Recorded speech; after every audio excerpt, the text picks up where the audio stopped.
কখনো কখনো সাধারণ খাবার আমাদের কাছে অসাধারণ হয়ে ওঠে, আর সেই খাবারের স্বাদ মুখে লেগে থাকে অনেক দিন। আমরা ভুলতে পারি না সেই খাবারের স্বাদ বেশ কিছুদিন। আসসালামু আলাইকুম এভরিওয়ান, ওয়েলকাম টু রাহিপাইলা ব্লগ। নতুন একটি রেসিপি নিয়ে চলে আসলাম। আর আজকের রেসিপি শাপলা ডাঁটা দিয়ে চিংড়ি মাছের অসাধারণ এক তরকারি। এর জন্য আমি একাটি শাপলা ডাঁটা নিয়েছি, আর শাপলা ডাঁটা একদম টাটকা ডাঁটা। আর এই ডাঁটার সঙ্গে দিব চিংড়ি মাছ, একদম নদীর ফ্রেশ টাটকা চিংড়ি মাছ আমি নিয়েছি। দেখতেই পাচ্ছেন চিংড়ি মাছগুলো কি সুন্দর দেখতে। আর শাপলা ডাঁটা এভাবে হাত দিয়ে সুন্দর করে ছিলে নিব। খুব সহজে শাপলা ডাঁটা পরিষ্কার করা যায়, দেখতেই পাচ্ছেন কত সুন্দরভাবে উঠে আসছে। তারপরে এটা আমি ছোট ছোট করে কেটে নিব। আর শাপলা ডাঁটা আমি হালকা ভাপ দিয়ে নিব। হালকা ভাপ দিলে এর কালো পানিটা বের হয়ে যাবে, তখন সবুজ একটা কালার আসবে। দেখতে এবং খেতে অনেক মজা হবে, অনেক সুন্দর হবে দেখতে, সবুজ সবুজ কালার আসবে। তারপরে শাপলা ডাঁটাগুলো কড়াইতে দিয়েছি, পানি দিয়েছি আর দিয়েছি লবণ দিয়ে এবার আমি হালকা করে ভাপ দিয়ে নিব। খুব বেশি ভাপ দিব না, আর হালকা ভাপ দিলেই কালো পানিটা বের হয়ে আসবে, সবুজ কালার হয়ে আসবে, তখন নামিয়ে পানিটা ঝরিয়ে নিব। দেখতে পাচ্ছেন এবার ঢাকনা দিয়ে ঢেকে দিলাম। খুব অল্প সময়ের মধ্যে কালারটা চেঞ্জ হয়ে আসলো, দেখতে পাচ্ছেন কি সুন্দর সবুজ কালার হয়ে এসছে। এবার আমি পানিটা ঝরিয়ে নিব।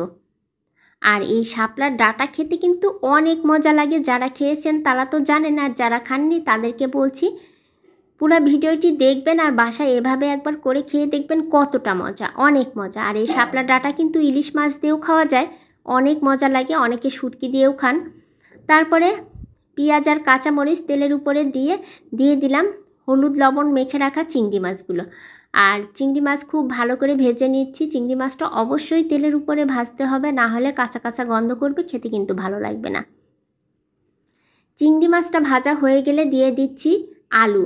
একটি বড় সাইজের আলু আমি শাপলা ডাঁটার মতো করেই কেটে নিয়েছিলাম, আর সেটা দিয়ে নেড়ে চেড়ে এবার একে একে সব মশলা দিচ্ছি। আর খুব অল্প মশলা দিচ্ছি, কিন্তু আমি দিয়েছি হলুদ, লবণ, জিরা বাটা, রসুন বাটা, আর শুকনা মরিচের গুঁড়াও একটু দিয়ে দিব।